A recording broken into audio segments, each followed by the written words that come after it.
Hey, what is going on everybody, and welcome to Fantasia. For today, we're going to be jumping to another session of Epic 7L today. Got an account overview for you guys. That's right, we just finished this last season of RTA about a week or so ago, and I know you guys want to see all of my units and builds updated to see what I've been up to. So let's go ahead and jump into it. By the way, before we begin, all of my units, I'm going to show my gears, and their substats, but you can find the link to each of the timestamps of the units in the description or in the pinned comments down below. But anyway, let's go ahead and get started with this one. Abigail is the first unit here. I've actually been using her quite a bit with the Conqueror Lilias introduction into the meta, although she kind of fell off a little bit near the end. People were figuring out how to play around her, namely just pick Zeo and you don't have to worry at all. Speed contester with C Lilias and all those good stuff. But my Abigail's on Proof of Valor for some mitigation, just to help prevent her from getting bursted down too quickly, and she got some effectiveness from her EE. I went with the defense break EE. It's honestly, in my opinion, the best one there. You can get better use out of it by getting more effectiveness, but I like her going faster to put curse on some units so my DPS can follow up afterwards. Alright, next up we got Benimaru. He's being kind of tested into DDR right now. I still like the Bruiser build. This is my build right now with some crit rate, some destruction. He already has some pretty good damage, so I just have him on Sigurd's Scythe for some healing too, as you can see right here. But yeah, he seems like a decent option, like Celine is into DDR, but he requires a bit more testing. DDR can just hold his S3, doesn't need to take the extra turn, which is the issue. Next up we have Cermia, PvE unit right here. So I know some of you guys are also interested in PvE builds that I have going. Right now I'm mostly doing Rift, so I'll show you my Rift units as well. But Cermia is here for the expedition, the light expedition I think that's currently going on this month. So she's on Rage set, Crit set, and she's on Little Queen's Huge Crown just for the extra damage because the boss does give himself a barrier. And we also have her EE with the S1. You're not really going to be killing all too much with her in PvE, so use her with the S1. When she S1, she has extra chance to do some more damage. That's how you rack up some damage numbers against those bosses. Alright, next up we have Ed. Ed's been kind of iffy. People thought he might be okay into DDR, but he's kind of give or take there in that kind of matchup. He's still really good in other matchups, and I have him on some of my best bruiser gear here. You see almost 22,000 HP and almost 240 speed. He used to be on my plus 30 Sigurd, but because I use ML Bellona so much more, he's on the plus 15 one for now. But yeah, I still think he's really good, but Champ Z I think right now is a lot better into DDR teams. Right, next up we have Jacko. Jacko's on Rage build right now, so I swapped her over since I don't really play her in PvP. I don't really play aggro or cleave. She is on Rage and Pen set, so she is used in Rift. I don't have Kane, so she is in place of Kane right here, and she's using Elensinox's Wrath to turn cycle herself as the DPS in Rift. It works out quite well actually. I can pretty much just one-shot the Rift with a little bit of luck. Alright, next up we have Firecan. I actually wanted to use him in Rift, but I ended up not doing it. He is on the specific build for Rift, ended up going for the Surin and Haste route. So this is his build for this. I know not many people are going to care too much. Super duper water gun shooter as well for the attack and effectiveness, mostly for Jacko, get that extra attack there. And I do like his EE, the dual attack with the highest attack unit when he has twos, but I don't think you can dual attack in Rift, so it pretty much defeats his purpose there, unfortunately. Alright, moving on, we got Fire Ravi. So I have her on counter and penetration. Haven't really used her all that much in PvP, although I might try testing her out some more. I'm just really curious to what she would have gotten from the Awaken Potential update. I really want to know how they were going to tweak her kit just ever so slightly, right? But I have her on Golden Rose right now. I don't have a spare Sigurd for her, and it's on higher priority units, but I did have a spare Golden Rose, so that's why that's here for some extra damage and for some extra recovery. She has her S1 to dispel a debuff when she uses her S1. Wish this was a higher % chance, but oh well, it's still not too terrible. Next up, we have A-Roz. Actually picked him a few times in this season. His gear has slowly been getting downgraded. He used to be almost 240-something speed, but he's, again, slowly been getting gear downgraded because I'm using other units, other knights in place of him. I used to like playing a very nice tempo team with him and DN in the A-Ravi meta. But right now, he's just, he's okay into things like Rimuru, actually. Rimuru is a very common pick right now into things like Conqueror Lilias, so yeah, he's actually pretty good in that matchup. So I still have him built for those situations. Next up, we have Fire Cecilia. She's one of my favorite units to use in just preseason, just messing around. She's built 250 speed, pretty decent effectiveness. You can actually build her as a bruiser as well, because her skills scale with her HP. So she is an HP scaling bruiser, but I like to have her pretty fast, because she is an immunity buffer, and she is actually pretty good against things like ae-Tywin as well, especially if your opponent takes stuff like Last Rider Crow. She can actually strip with her S2, and it's pretty effective. Now, I have her on Adamant Shield, because mine is not really built too tanky, only 21k health, so if she's played along with an Aureus Knight, you get a lot of mitigation and a lot of utility with her too. She is currently on the EE, which gives the decreased speed on her S2, along with the decreased attack, so this is actually pretty nice for PvE and PvP. I actually use her in both modes.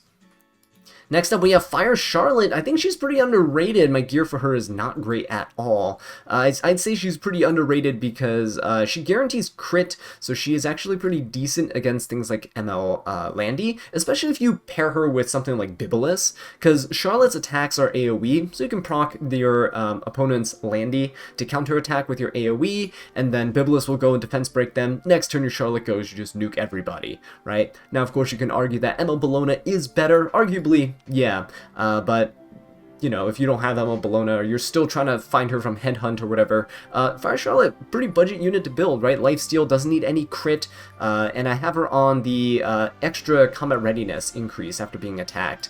Now, she is on Broken Will of the Priest. This is Brieg's artifact. It increases her hit chance, which is pretty nice, so increases her matchup against ice units too, so as long as you hit, you're guaranteed the crit, so this will help you against those matchups, and it increases her damage by penetrating their defense, and it works on AoE hits too, so synergizes pretty well with Charlotte here.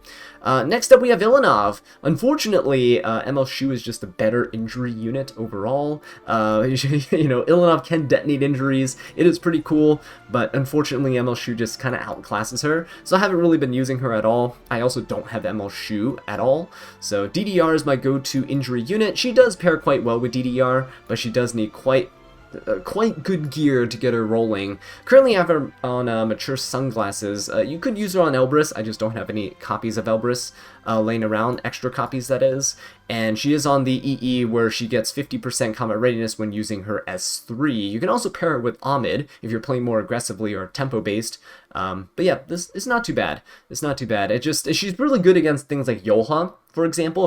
If you pick Elric and your opponent picks Yolha, Ilynav's actually a pretty good pick into that, but the only issue is she's a fire element, so she gets dunked on by ice units pretty hard.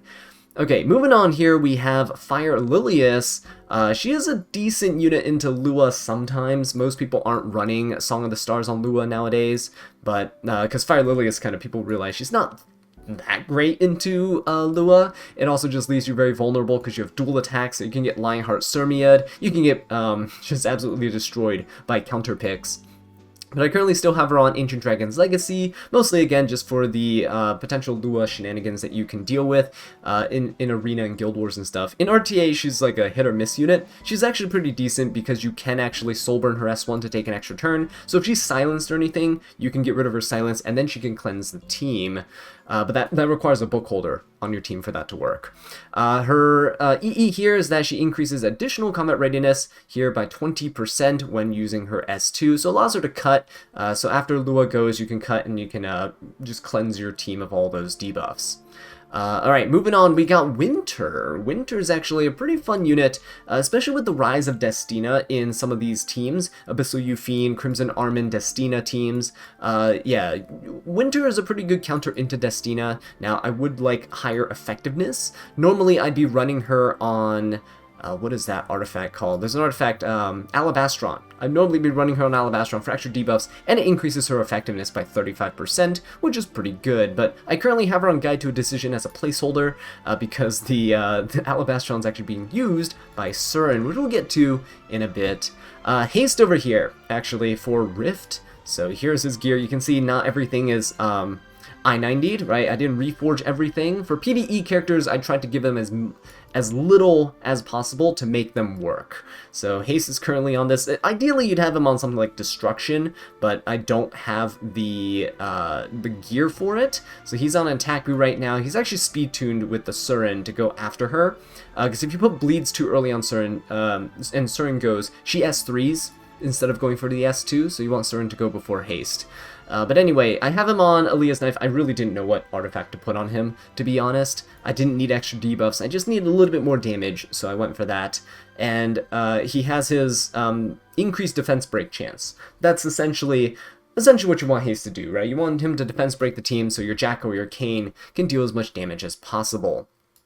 Alright, next up, we got Kayron here. I did use him a little bit towards the end of the season when people were playing more aggressively to try to climb during the last week or two, and he was alright. He came really close to stealing a few games, which was funny, and he did actually do decently in a couple games too. So he's on counter. He has pretty high resist, about 190 resist here, and I did use slates to get his attack up back in the day, because I never ever pulled Kayron dupes. But he's on Double-Edged Decrescent, which increases his evasion further, which means that, you know, if your opponent's trying to strip you and they miss, the fantastic, keep your evasion, and you have an extra chance to counterattack. So yeah, if Kayron counters, it's AoE. He's a pretty good anti-cleave unit, and I have him on extra damage on his S1 because he's on a counter build. Right, next up we have Surin. So speaking of Rift from earlier with Haste, I have my Lifesteal Surin here. She's only a Lifesteal to help her sustain a little bit more.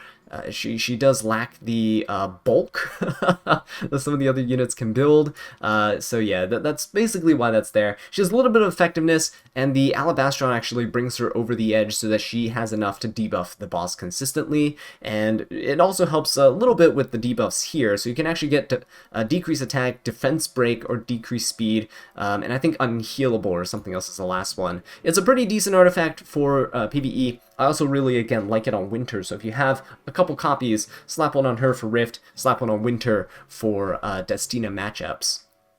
Alright, next up we have Beehoo. You guys know that I love using this Beehoo here, and he's pretty fast, 280 speed, so he's on speed set and hit set. He doesn't really need immunity or anything like that. If someone's outspeeding him, they're likely going to be controlling him anyway. They usually be able to strip, like Sea Lilias, right? Strip the immunity, push him back, and provoke him with the S2. But he's on Sealed Capture for the extra burn. Now, this is any non-critical hit. Artifacts also work whenever you miss, so if you miss on a unit and you have Sealed Capture, you can still put burns on, and Beehoo's Detonate will still activate, and you can still deal some damage, which is not too terrible. He has about 100 effectiveness with his imprint here. You can also imprint the team for attack if you have more aggressive units, but have him on effectiveness here. Mostly 100 effectiveness is enough to debuff things like Last Rider Crowls, you know, the typical around 100 resist units. You can cancel out their resist with this. But yeah, moving on here, we got Nahkwol. So Nahkwol is actually one of my fastest, I think she is the fastest unit that I currently have. So 292 speed. I use her quite a bit actually, so she's good into things like ML Landy, good into things like Abyssal Euphine, mostly because you can seal the Abyssal Euphine so she can't gain Fighting Spirit. Nahkwol's also pretty good into ML Ken, good into Low Crescent Bellona, just good into any unit that Bind would work against. She's currently on Guiding Light, only plus 15, you know, she just needs to be stealth at the start of the match, just so that Zeo can't push her back. Zeo's really the only threat to my Nahkwol here. Most Sea Liliases and other fast units like Rons are really fast, but typically I don't speed contest. I pick her pretty late into the draft, maybe like 3rd or 4th pick, if my opponent's picking things like ML Landy or ML Ken really early. She has a good amount of effectiveness too. I didn't want to skimp on effectiveness because you might run into some high res units, so you do want to make sure you have about at least 130, 150 effectiveness for her to work quite well. You can still soul burn to ignore res, but this is a good threshold to be at. Alright, next up we have Schuri. I actually use him in Dark Expeditions. So my Schuri here has a bit of attack, a little bit of crit damage, and some crit chance. I have him on speed and unity. The reason I have him on unity is because his S1 pushes up the team. So I have him on Riza Hawkeye as well. Increases his dual attack chance by even more percentage points. So with the unity set, which is 8% plus this, that's about 20 something percent, 20.6% dual attack chance, right? It's not bad.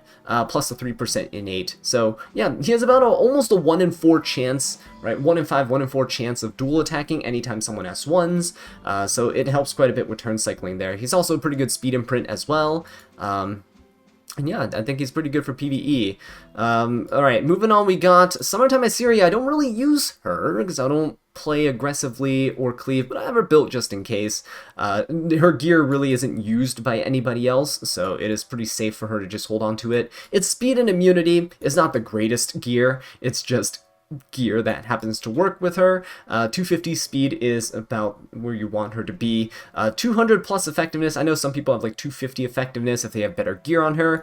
Some people, you know, have a little bit more. Some people have a little less attack. It's fine because bombs deal quite a bit of damage regardless. So you don't necessarily need her to kill. You just need her to land the bomb. So I'd say prioritize effectiveness over the attack. Some people also just build her with a lot of bulk. So they skip the attack and they go for bulk and they have high effectiveness and speed as well, which makes her pretty scary. But yeah, her artifact is right here. Her own artifact is the best in slot for her. Right, next up we have Meru. So Meru is actually used in PvE for Hell Raids, or Nightmare Raids I think they're called right now. So counter set and crit set. She used to be on my Guild War defenses. This is actually not reforged at all. But she's good enough for PvE.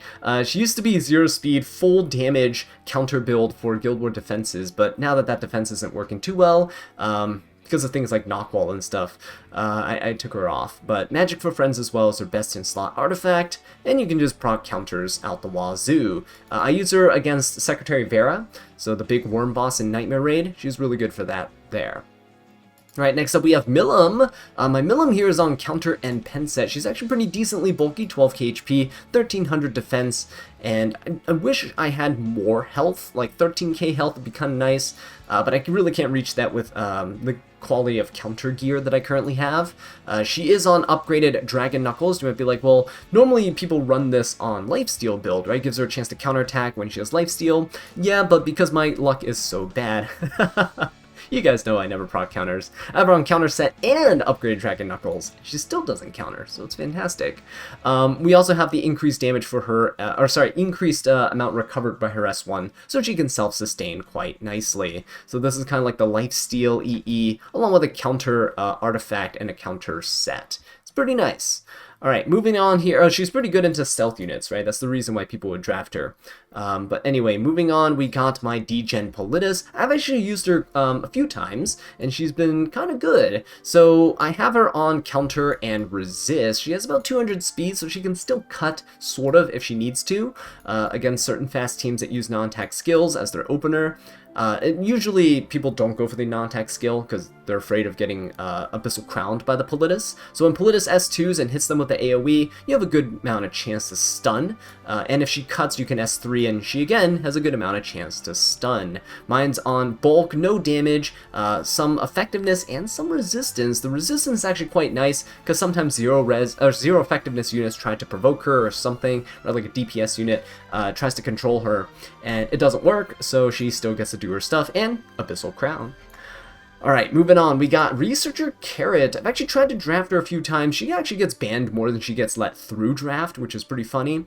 But the burns are pretty nice. She synergizes quite well with things like Beehoo, and I was trying to use her into things like Conqueror Lilias and those squishier teams. She's really, really good into squishier teams that don't have a lot of damage, especially if you have Etika Scepter, which allows her to decrease skill cooldowns at the start of the turn, which means you get your S3 back faster, which means you can inflict more burns. It's quite nice.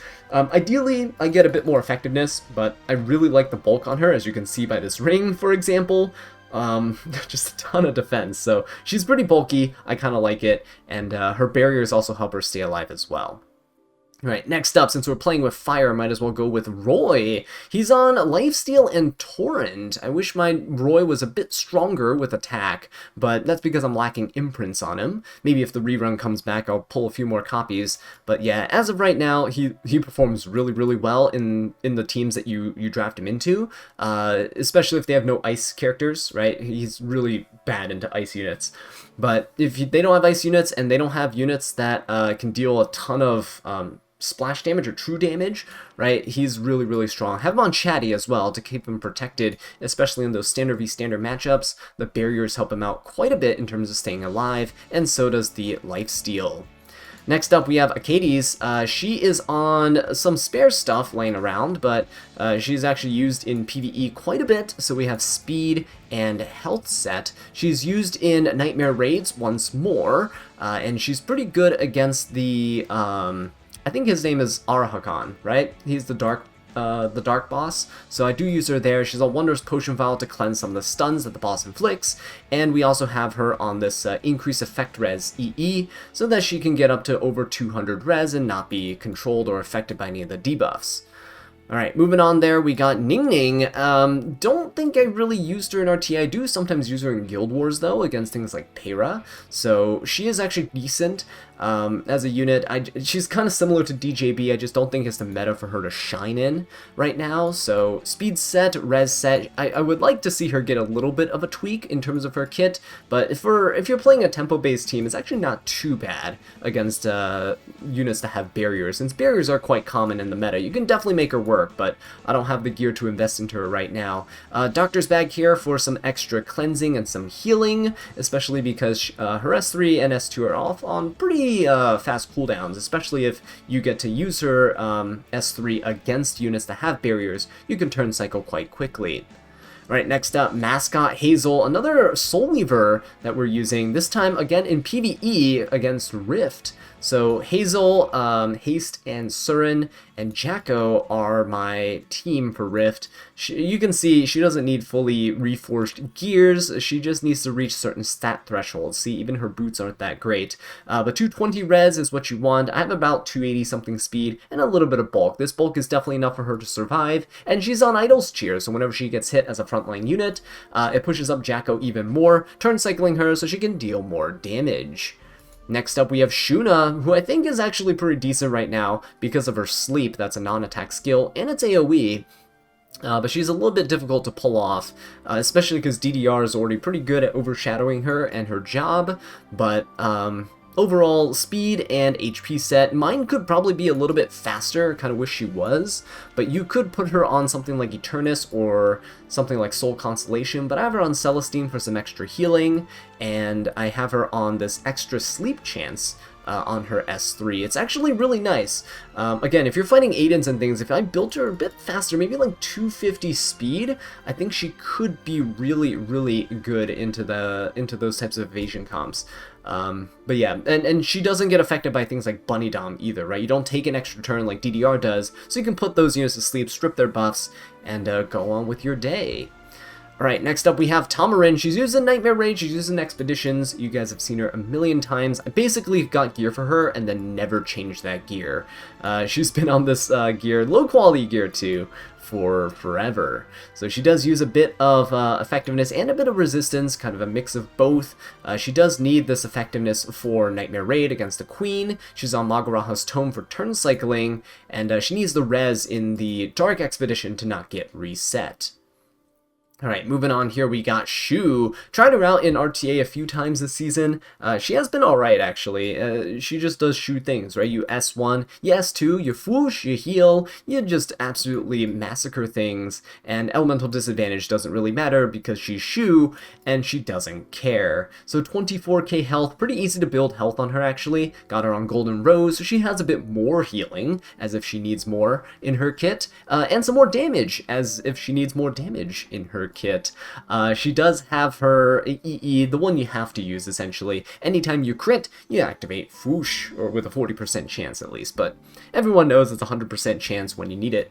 Alright, moving on though, we got Lethe. Lethe here is on speed set, she's also on HP set, so she is made to go pretty, hit pretty hard, essentially. Not necessarily go pretty fast. I switched her build over to a slower build. See here, I have her on an HP boot, not a speed boot.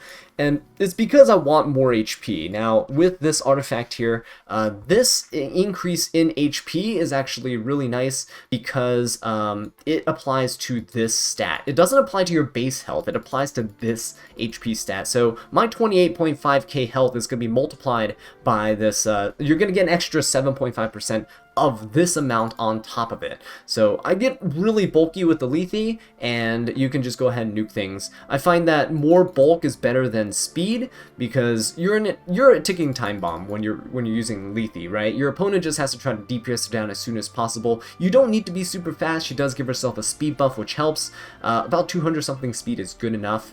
I just find that I was missing too many kills. I don't have Prayer of Solitude maxed out, unfortunately. I tried to go for this artifact, and I got 7 off-banner artifacts, I believe.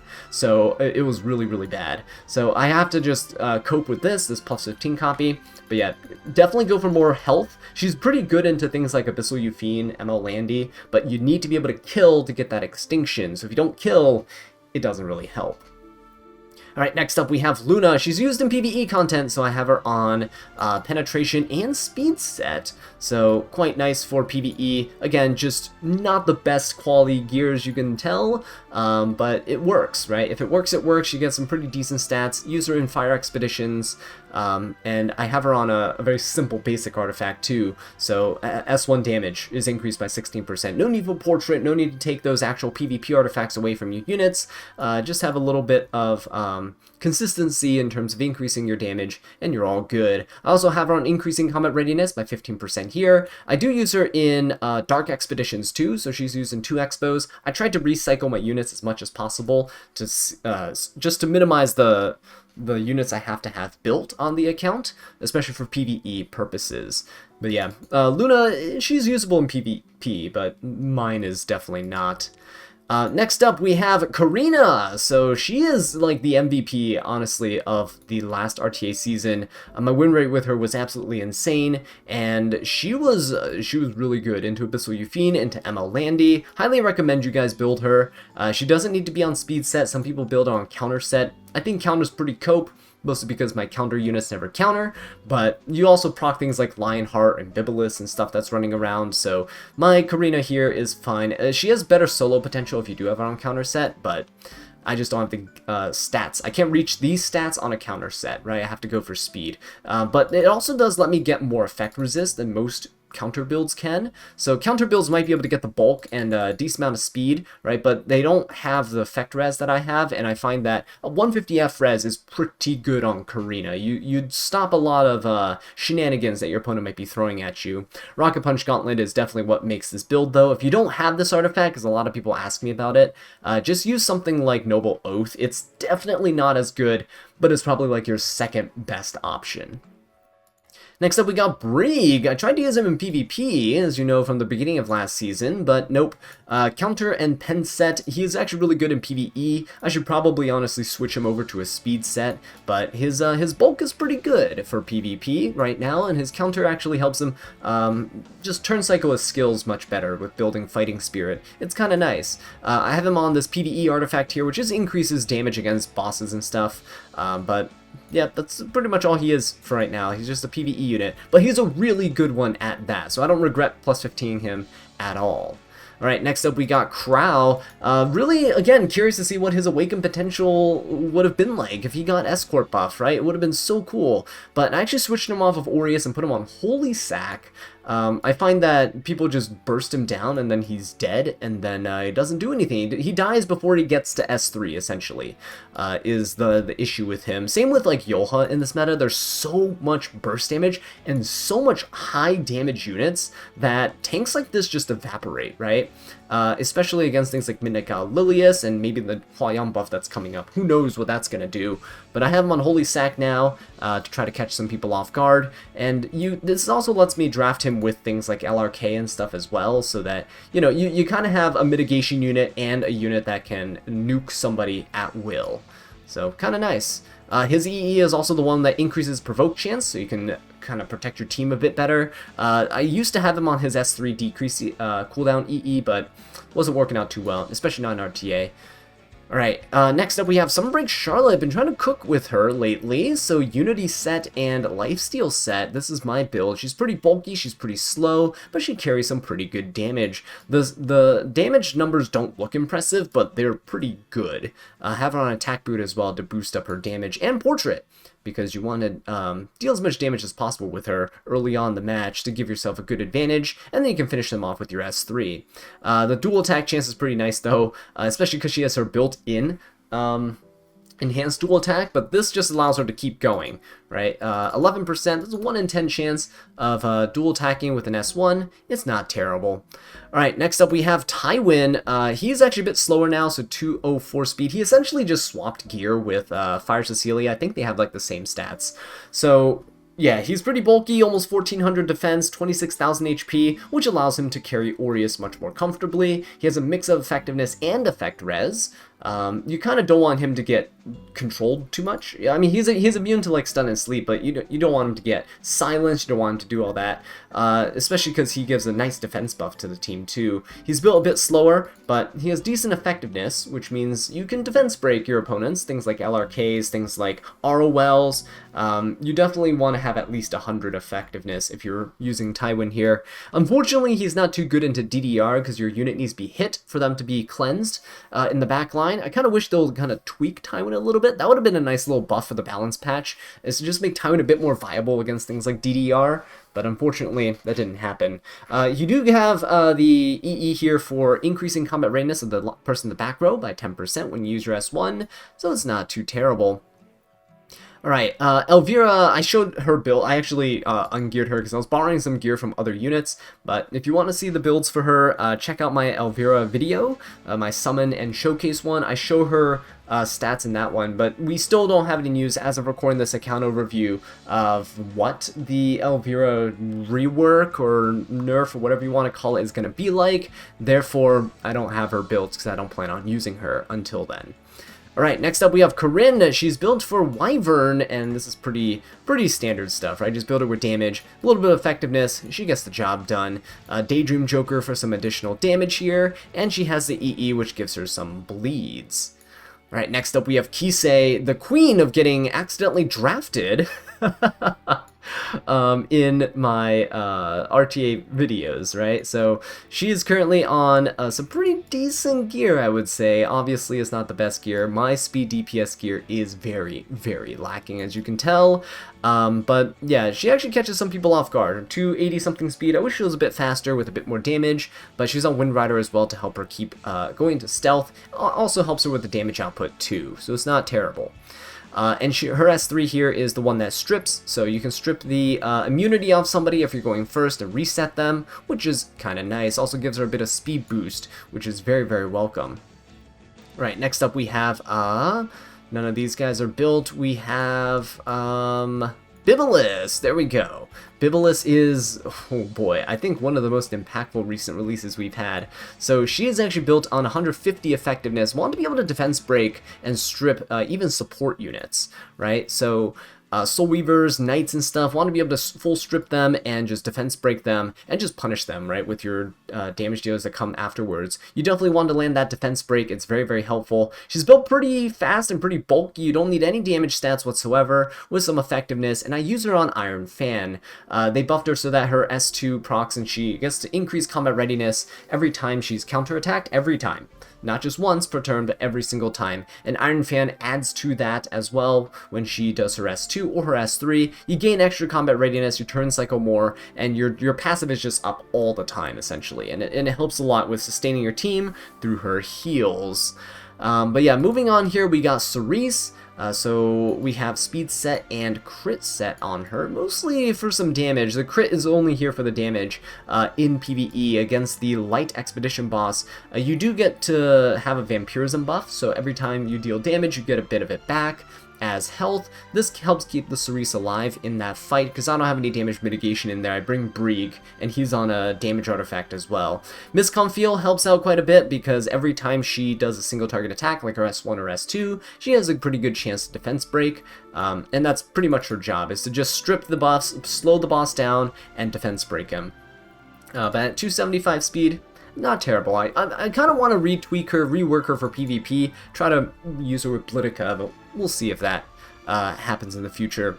Next up, we got Lua. Lua's actually here not for PvP. I don't ever use her in PvP, but she's used in PvE quite a bit in Nightmare Raid. So I use her against Carcanus, the fire boss, I think it is. The one on the right side. It looks like a giant beetle. Yeah, she's actually pretty decent into that boss. I think I kind of dropped her recently to test out Brieg, and I think Brieg works way better.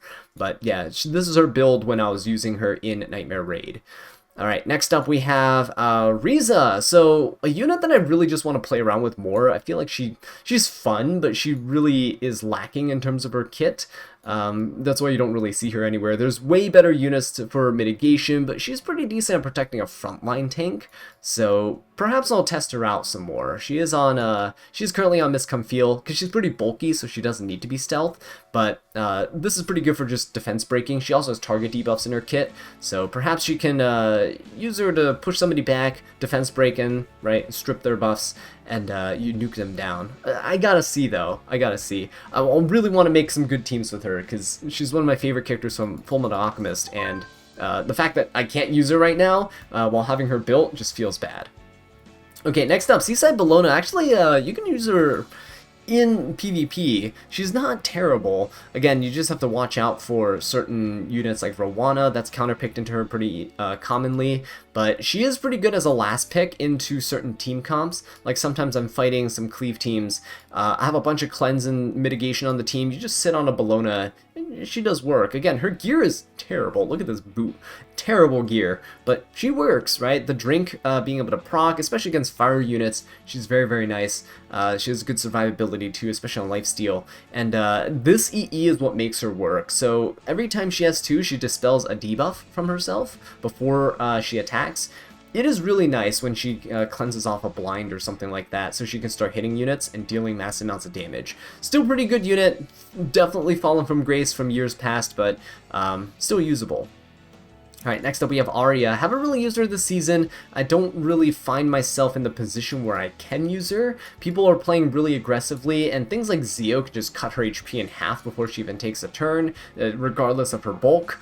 She's also just a really difficult unit to build. I might cut some HP for some more res or some more damage, but we'll see. Lifesteal with these types of stats are really difficult to come by. Currently have her on Time Matter for some extra damage, and this is only just to increase the skill cooldown, right? Reduce the skill cooldown so she can S3. I find that most people just wait for her S3 to run out and they start attacking her when they don't have the counter buff, but this is to try to mitigate that. I also don't have her on her own artifacts. I don't have a copy of it, but it's a pretty good one to use on her. I know the Fairy Tale for Nightmare is also pretty good on her, but I currently have that on other units, as you'll see later. Alright, next up we have Dominial. So she's a meme unit that I currently have built. She used to be on better gear, but she's on just counter and immunity. She's meant to just get her passive off and then die so that your Kayron can do shenanigans. So that's what I currently have her on. Knowledge Seed as well here. Again, her goal is to just die so that you can give your Kayron a bunch of buffs and then just watch him solo things. And reflect damage is pretty funny too on immortal units. Moving on, we have not Ida. Alright, we got Fumir, actually. So I actually didn't end up using her at all.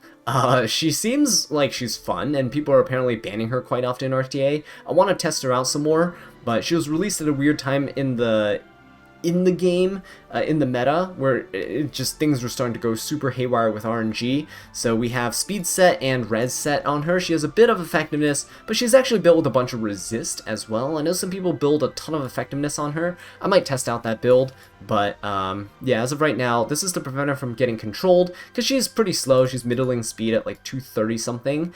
She does have book though, which does help with helping her teammates soul burn. But yeah, I need to test her out some more before I draw any final conclusions. Right, next up we have ae-Momo. So she, again, is used in PvE, Nightmare Raid against Carcanis. This is her stats, speed set, res set, and she just needs a bit of bulk. I actually might just retweak my Momo. I might actually legitimately build her again. I know last year I used her in RTA. She was really, really fun, actually. She's an amazing kit, by the way. And with the buffs that are going to be happening, I think she has potential as an anti-DDR pick in RTA with all those debuffs rolling around. Magraha's Tome is good for turn cycling, especially if you're just using her for cleansing. I kind of wish they buffed her healing output, but yeah, maybe I can swap Magraha's Tome for something like whatever Diane's artifact is, the one that heals everybody and also increases her own effect resistance. It might be something good to look into, but I'll test her out against DDR in the future, and we'll see how she works. Next up, speaking of Diane, we have Diane right here. She is on Rod of Amaryllis, and she's on the EE that increases combat readiness when she uses her S2, which is kind of nice. She's on middling speed, but she has a bit of bulk, bit of res. She's a really good support unit. Obviously, you can tell I don't really use her because of the gears. Oh, and also, yeah, stuff like this laying around that no one can really use, so... that's pretty funny, right? She's just holding onto a piece like that. So, yeah, she's not fully reforged. I don't really use her anymore. She used to be one of the best units on my account, DN with A-Raz. You guys remember that, the old-time viewers, right, from a couple years ago, that meta with A-Ravi and Hangai? Oh yeah, she was my go-to. Absolutely loved her. But yeah, currently right now she's sitting unused. Elena, I can't wait to see her get her buff because all she needed was a bit more consistency in cleansing. So currently she's on pretty decent res here. I have her on some HP set and some speed set. She actually used to have even higher resistance because as you can see, she's currently on an HP ring. Her gear is also not that great either, I know. But on a res ring, she would have less bulk, but she'd have enough res that she wouldn't care about any debuffers at all. Switch it over to bulk though because she's actually pretty decent against LRK teams. Anytime LRK gets a skill off cooldown, Elena's skills are off cooldown too, so you can actually just keep healing with your team. Speaking of healing, Celestine for some extra healing on the S1, especially because she already has so much cleansing built into her kit. It's quite nice, and you definitely go for this EE. It's going to be changed to dispel one additional debuff, because this skill is actually going to be, this effect is actually going to be incorporated into her S1, but I would definitely still be using the cleansing one, because that's her whole purpose, is to be a super consistent cleanser on the team. Alright, next up we have Alencia. So Alencia's here built on injury. Didn't really get to use her too much last season again. If you're trying to use an injury unit, just ML Choux is the way to go. ML Choux just destroys everything. Same with DDR. Couple them together and they're good to go. So unfortunately Alencia did not get her time to shine. No Awakened Potential update, so no tweak to her kit either. Would have been very curious to know what they would have done with her kit. But I guess we'll never know, because they didn't even put her in the balance patch along with like Ravi and Crow. So who knows what's going to happen. Next up we have Arunka. She's actually been quite nice ever since I swapped her from a speed boot to an attack boot. So she's on speed set with pen set for some additional penetration, some damage. Some people run on torrent set too, which is fine. But I have her on pen set because that's just what I have laying around. I also just like her a bit bulkier, so I don't like to risk that minus health with torrent set. We have her on Nubirius' Tooth for some extra damage procs, and we have her on this EE. Didn't actually max it out. It didn't really matter. One speed doesn't matter when you're like sub 180 speed, but she gets extra combat readiness when using S3, which is kind of nice because if your opponents have barriers, you want to turn cycle quickly before they wear off, and you deal a bunch of damage. So wish she has about 7k attack, but you know we are lacking a few imprints here, so maybe in the future we'll get there. Alright, next up we have Mercenary Helga. So she's actually used in the ice expeditions now. Swap my teams around a little bit. So she's just on destruction and penetration set. She does boost her own effectiveness. Now obviously it could be a bit higher, but I just don't have the stats to really afford that right now. Again, PvE units I don't really care. I deal a decent amount of damage in those expeditions anyway, and I don't plan on one-shotting them because it takes away the opportunity for other players to join in and get points. So yeah, I have her on Merciless Glutton just to deal some extra damage. You can also have her on Samsara Prayer Beads or things like that. But I find her to be pretty decent with this, just for some extra damage output. You could do run Portrait as well, but it's situational. So if you drop below 50, if the boss drops below 50% health, you don't get that bonus anymore.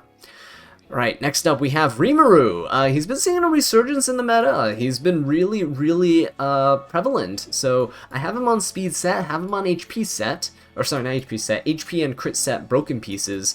And honestly, I just took all this gear off of my Ahmed and slapped it onto Rimuru. Put it on Strat Gauntlet for extra effect res. So he's about 170 effect res. Yeah, so 170 effect res here, about 270 speed. The main reason I built him like this is to go before Minute God Lilias's, especially the ones that are a bit slower, right? Most aren't over 270 speed. If they are, they're probably not killing my knights. So the ones that are slower, you can just nuke them with Rimuru with the S3 early, and then you don't have to worry.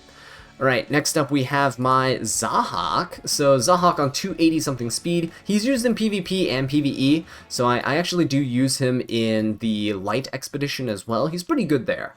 And obviously he's good in PvP as well, just not too great in RTA, I find, unless you're playing really aggressively, because Zeo exists. So if you pick Zeo and Zahhak, you're also in trouble because you're both single target damage dealers, and you're lacking supports in the draft. And you can still get pretty easily countered, right? Especially because 280 something speed is not super fast, so if they speed contest your Zeo, and they ban your Zeo, and they're left with like 2 units that can outspeed your Zahhak, you're still screwed. So even though he's a decent aid counter in things like Guild Wars and Arena, not so great in RTA for that purpose, but he's still a pretty good damage dealer for aggressive play. So have it on Symbol of Unity, because you don't want to miss against Aiden. That's like the worst outcome.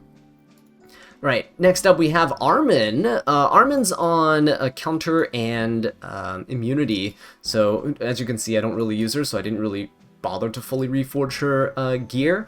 But Armin's here on the EE, still don't know why they gave her speed, but increased the chance to counterattack by some additional percentages.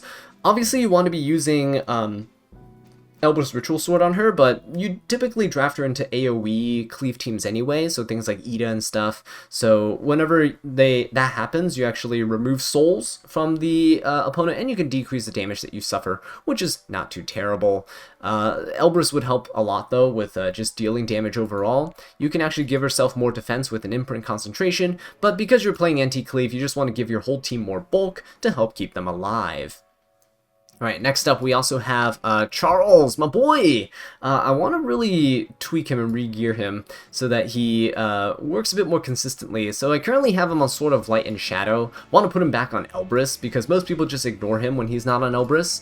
But he's on counter and pen set. He does hit like a truck, which is kind of nice. Yeah, I just want to swap this off. Unfortunately, Charles just lacks base stats. I needed this for the 15% crit chance, but which he is lacking here, and mine's already SSS, so it's pretty hard to gear him well. He's super squishy right now, his damage is mediocre, he doesn't have that much speed, he's lacking crit chance. Man, he's just an outdated unit, guys. He's not like Navy Captain Landy, or Abyssal Euphine, or even the likes of Choux, for example. But his EE here is to increase the chance to S1 to S2 by 10%, which is pretty good. Alright, next up we have Falconer Kluri. I tried to make her work. I think I was messing around with her last season, at the beginning of the season, but we were using her on Revenge, we were using her on Immunity, and unfortunately Falconer Kluri is just a really outdated unit. She can be used in Guild Wars and Arena, or maybe even PvE. She's actually pretty good in PvE. So that's why I have her built with a bit of effectiveness for that. She's on Nostalgic Music Box as well, but unfortunately her time has come and gone, and she is, although I love her design, she is just not very feasible in RTA. Moving on, we got Mort, the Great Mortelix. That's right, some people are saying that I shouldn't be using Mature Sunglasses, that I should be using on his own artifact for more injury, but at that point just use ML Shu because she's better, or just use DDR because he's more consistent. But Mort here, I just use him as a defense-breaking bruiser. He's actually pretty good into Karina because he ignores her resistance and defense breaks her. Is pretty good, and he also has anti-crit for the team, which is also kind of nice. That's what the EE is. He's currently on speed and pen set. I want to get more imprints on him so that I can take away some crit, maybe increase his speed a bit more, because his buffs actually give him speed. He gives himself himself speed buff. He gives himself the fury or rage buff or whatever that also increases speed. So he turn cycles quite quickly. You don't actually need him on his own artifact. So I have him on this to mitigate some damage and to increase his damage dealt. Alright, next up we have Senya. Senya's on speed and res for me. A little bit of resistance. I wish I had a bit more, but I just can't afford it because her pieces are so weird and I can't find the right substats to be using on her, if I'm quite honest here. I do want to switch her over to a lifesteal build, but again, her stats are so specific, that's kind of hard to get those pieces. Spear of a New Dawn is the artifact that she's on, just for some extra damage, and she does recover health with this EE as well. If you switch over to lifesteal build, you can use her on the greater attack buff EE that she gets. That's actually really, really good. It's the ideal build for me right now that I'm trying to strive for. Now, moving on here, speaking of some resist builds, we have Silvertide Christy. So she is currently on just some broken, not broken pieces, but a lot of two-set pieces. So resist pieces, some HP sets, and another resist set right here. Those are her substats. She's about 280 resist. You can get her like 300 plus res, but at that point, it's kind of overkill. She is on Bastion of Prolucia here, so that she grants a barrier to the back row and immunity as well, which is pretty nice. Immunity with this amount of resistance means that they can't even touch your backline without stripping them first, and with that much res, you're probably not going to get stripped, so it's pretty good. Some units have ignore res skills that don't strip, but they apply like a really crippling debuff to your team, and so you get to protect yourself from that too. You can run her, since she has Aureus for the backline built into her kit, you can also run her on Adamant Shield, but I'm just running Bastion to test it out, and we'll see how it goes. Alright, next up we have Yolha, so 30k health, 16k, or 1600 defense. She's pretty bulky, been using her quite a bit in RTA against things like LRK. Unfortunately though, she just kind of dies, like I mentioned with Crouch, she just kind of dies, which sucks. So she is on Aureus, you just mitigate a lot of damage. With 30k health pool, you can do quite a bit of that. Yeah, the unfortunate thing is she just, there's too much damage going on in the meta. So even if they run over you with LRK, they can like Zeo you and LRK you and you're pretty much almost dead. And they can kill you before you can take your first turn, which is unfortunate.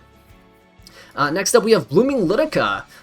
So 22k health, 1300 defense. I wanted to build her a bit bulkier to survive longer in the match. So 250 speed, 130 something effectiveness. I have some really good quality gear on her. Maybe not the right side, but my right side gear is always lacking. Some pretty decent gear on her, especially like with these pieces in terms of speed and bulk and effectiveness. And she's on Portrait for some extra damage. So I feel like this is the standard build that people are running right now. Again, I don't feel like she's a really good unit, and I hope that Smelgate buffs her in the future. But her banner's already gone. It doesn't seem like they're going to be doing that. If you strongly believe that she's fantastic, go ahead and use her. I say if you're looking for my opinion, don't waste your gear on her. Put it on somebody else. She is a really great unit for a rep hero though. As you can tell, I use her as my rep. But yeah, other than that, I don't think she's really that impactful. So moving on here, we have Celine. Celine's on Destruction and Pen Set. So she's actually built quite bulky for me. I wish I had a bit more attack, but again, we still have some imprints that we're missing. So there's still potential for growth.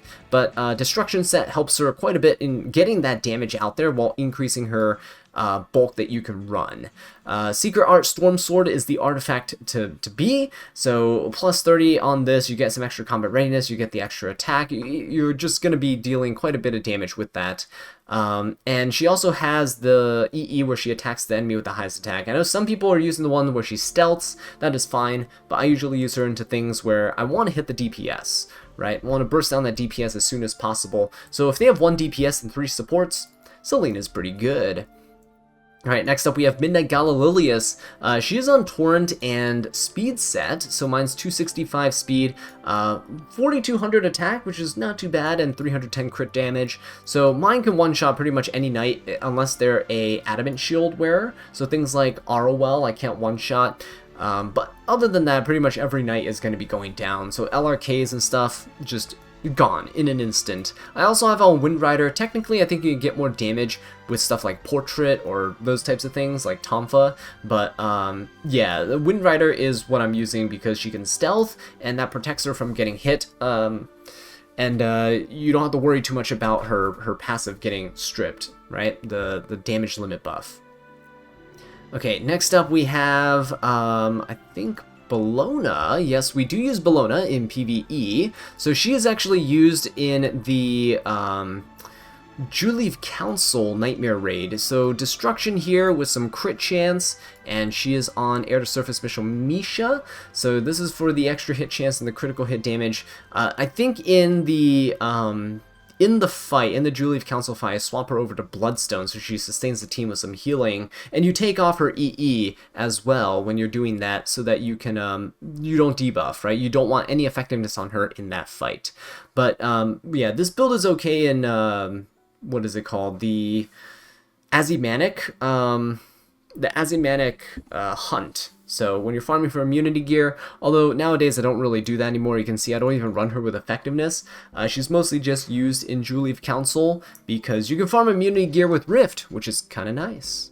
Alright, moving on, we got Command Model Leica. She's still on some pretty decent gear of mine. I know I say pretty decent, it looks terrible to most of you guys, I'm pretty sure, but I just lack speed gear, and I'm stretching it pretty thin. So yeah, see stuff like this that no one can really use, that's kind of awkward, I just slapped it on her because it works. Got some effectiveness going on, got some bulk going on, again, not even fully reforged boot, so she should be like 280 speed. The thing with Leica is that she is getting a buff. I don't know if it's gonna be enough for me to use her, but she is on Guiding Light, a decent option with against Zeo, right? If Zeo goes and they don't have a follow-up, you can put everyone to sleep, which is kind of cool. So that's the EE here. Yeah, that's what I'm currently running. We'll see what she's like after her buff. Kind of looking forward to it though, because I want to try to expand my roster to be a bit more, have a bit more options, to be a bit more aggressive in terms of playstyle. So we'll see. Next up we have Iseria, so again, used with Tamarinne in a lot of PvE content. Use her in Dark Expeditions, use her in Nightmare Raid, and Tom and Iseria are really good in a lot of Abyss stages too. So Song of the Stars is what I'm running. She already has Defense Break in her kit, so the target debuff rounds it out, and yeah, she just kind of does her thing with resetting Tama for the idol form. Next up we have Landy. Unfortunately mine is not that great, so you can tell I don't really draft her anymore. This type of build is kind of obsolete. I think the only viable build for Landy right now is a super fast opener builds. The ones that are like 280, 290 speed, and you just go first, you S3, you push everyone up, get the speed buff, and you get the ball rolling. Have her on Guiding Light, but again, took the plus 31 off of her. She never proc Guiding Light, so she gets downgraded to this one here.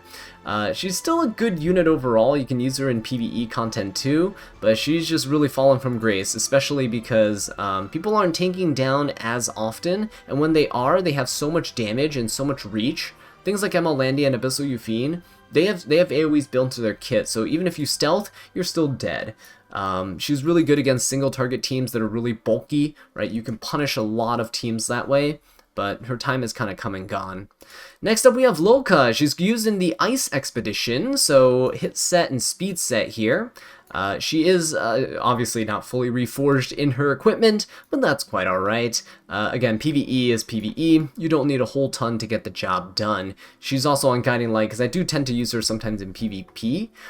In Guild Wars and things, I like to mess around, so that's the reason why that's there. You can definitely swap her to a more useful artifact for sure. She has a bit of effectiveness, because she actually does have pretty good utility in her kit in terms of debuffing bosses. You can also debuff ice units pretty well, pretty consistently as well. Next up we have Rom. So speaking of the Ice Expedition, so she actually pairs well with the Helga, the Lilka, and I currently have her on a free attack set with some random like pen set pieces. I think the only piece that isn't free is her helmet, so just kind of threw things onto her. She works. She runs Kalaldra for some extra damage. Do pretty decently in the Ice Expedition, so yeah, quite happy with her performance. Next up we got Destina. Was used quite a bit in the closing weeks of last season, so she's on speed set, she's on resist set, and honestly she's pretty good right now. Used with again Crimson Armand, used with Abyssal Yufine, but Guardian Ice Crystals is her go-to artifact for me. Pretty good for some extra healing here and there, and I do have the increased combat readiness by additional 20% when using her S2.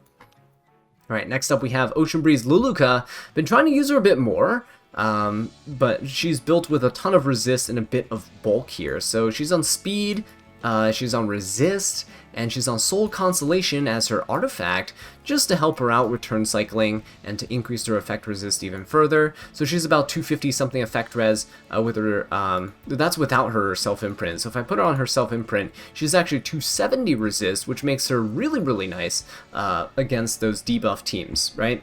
So she's pretty good. So I know some people build her with a mix of effectiveness and effect resistance, but that's just not how I roll. I don't really need her to strip anything except the DPS units mostly, but I might test her out in a high effectiveness build in the future. I know some people run 100 effectiveness and it works quite well, but I'm a huge fan of the effect resistance because if she gets controlled, it's pretty much over. Alright, next up we got Rin. So Rin's a unit that I love using for fun. You guys like to see her in preseason, which we'll probably be using her in the coming days, in the coming weeks. But she's on counter set, she's on res set, and she kind of does her job. So 200 speed on counter, not too terrible. She's on Celestine for the extra healing. Again, works really well with her counter build. And Celestine works with any single target attack, so it works with her S2. So if you S2 into an S1, you get double healing, which is nice. Speaking of healing, you get to heal as well with her S3, and then you get to dispel a debuff as well before you pop the S3. Kind of nice, kind of wish they'd incorporate this into her kit and just give her an even better EE, but yeah, as of right now, you need this because if you have Unbuffable on your team, which is a pretty common debuff, then you want to cleanse that off before you give everyone some buffs. Okay, moving on, we got Rowana. She's used in PvP and PvE, so this is a PvP viable build. I normally just team imprint instead of self-imprint for PvP, and in PvE, she's really good in the Ice Expedition too, so she rounds off my Ice Expedition team that I've been talking about, mostly using Earth units in there, full Earth team. But yeah, she's on counter, she's on resist, and she's on Stella Harpa. I used to have her on Edo's Cheer to work with Axe God, but because Axe God's just, her viability is falling off quite a bit because teams are so bulky, and ML Landy is such a ridiculous unit that sometimes she just high rolls and punishes you for that. So I don't have the Axe God Rowana combo anymore, but Axe God is still in commission, so don't worry. Next up we have Sharoon. She's getting her ML version, but she's currently on a counter build and an offset build. Off pieces, right? Crit set, hit set here. But really all you need is some effectiveness, some bulk. You can see I'm running her with some pretty suboptimal pieces, and she has good bulk though, and decent effectiveness. Usually if you use her with DDR, it'll bring that effectiveness up to 150 with his effectiveness buff, but she's on Potion Vial just to provide some cleansing, and decrease the cooldown of her S3 so that you can keep spamming it over and over, keep stripping buffs, and keep applying Venom. Next up, we have Lilias. Oh, how she's fallen from grace. She used to be much faster, but now she's only 279 speed. I don't really use her ever. She is used in PvE, but in PvP, I get punished too much for using her. So I should probably start, you know, spreading her gear out to other units, because it's pretty decent gear that she's using. But Nostalgic Music Box is my go-to artifact. Helps out quite a bit with the barrier, increased defense, immunity, and healing. All of those are pretty defensive buffs, which are good for a standard player like me. She's also on the team imprint. You can self-imprint her for more health, but I find that hardly useful because mine, as you can see, is pretty squishy. Next up, we have General Purgus. Been wanting to test him against Zeo teams and a bunch of stealth units, but I really can't bring myself to do that. Mostly if they're running Zeo teams, they're cleaving. So if they're cleaving, General Purgus doesn't really offer all that much. I should test it out though, because if they go for AoE units, you can push up your team and you can still cut your opponent. Have on Midnight Bloom just because his own crit chance is pretty low. He doesn't pack a lot of damage, he packs mostly bulk, but that's because I want him to survive and keep pushing up the team.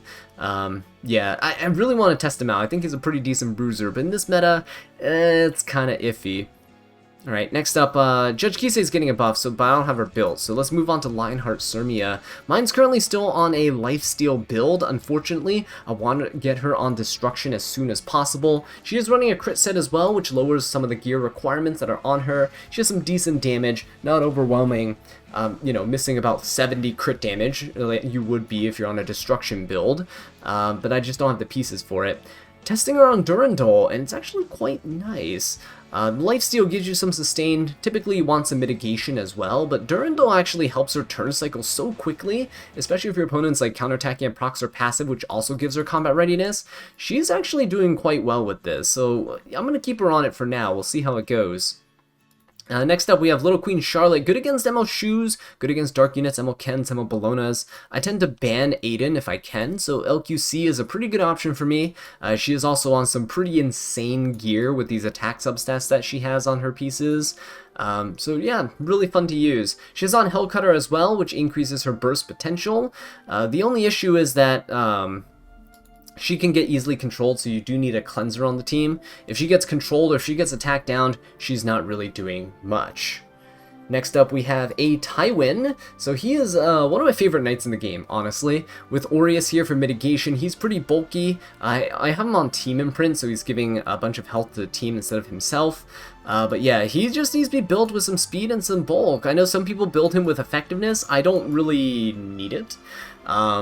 He ignores res when he cleanses anyway when he's enraged, so I just wait until he gets enraged and then you can provoke or stun things at your leisure. I find that even with effectiveness you're sacrificing too much bulk, and he needs the bulk to survive, to continue being a nuisance to your opponent. Alright, next up we have Bellion. Can't wait for her skin to come out, but my Bellion's currently on injury and immunity, and she's mostly just here as a damage mitigating source right now.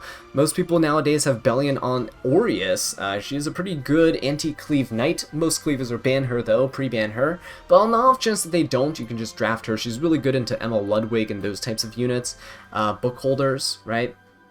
I do want to switch her over to a counter build, but I'm actually kind of liking this. No Elbrus, no counter, means that you can actually get punished by things like Lionheart, Cermia. Some cleavers will let the Bellion through and try to cleave you with Lionheart. Doesn't work against a build like this, so I might just keep her on it. Her stats aren't terrible, right? She's pretty decent. Alright, next up we have Crimson Armin. So I actually rebuilt my Crimson Armin a little bit, tweaked around some pieces so that she could be used in the last couple weeks of RTA. So she's on immunity, she's on protection set, a little bit of resistance, and she's on slower speed than most people's units are. The reason you want her slower than the rest of your team is so you can put up the invincibility after everyone goes, so everyone's nice and protected. Have her on Aureus to soak up some damage. She already has one of the best passives in the game for mitigating damage. It's like an adamant shield, but for everything, not just critical hits. So it's kind of nice. Alright, next up we have Last Rider Crow, also on Aureus, most of the knights are going to be, and we have him on immunity and lifesteal.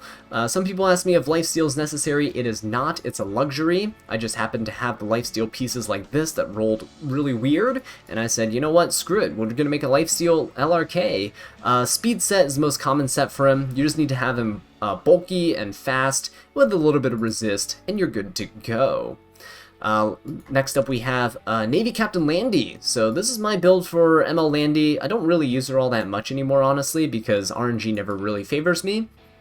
But her pieces are alright. It was kind of hard to get her fully geared, but about 160 speed, 150 speed is fine. You do want her to have some bulk. Mine's almost 17k health, and about 3000 attack and 250 crit damage. It's like the bare minimum you kind of want in terms of her damage. You don't want her to deal too little damage. She does ramp up over time with her passive. You also don't want to sacrifice too much bulk and speed just for damage. That would also not be too good. Have her on Elbrus, not my best Elbrus, because she doesn't really counter anyway. Even with the best copy of Elbrus I have, but yeah, she works okay. She's alright.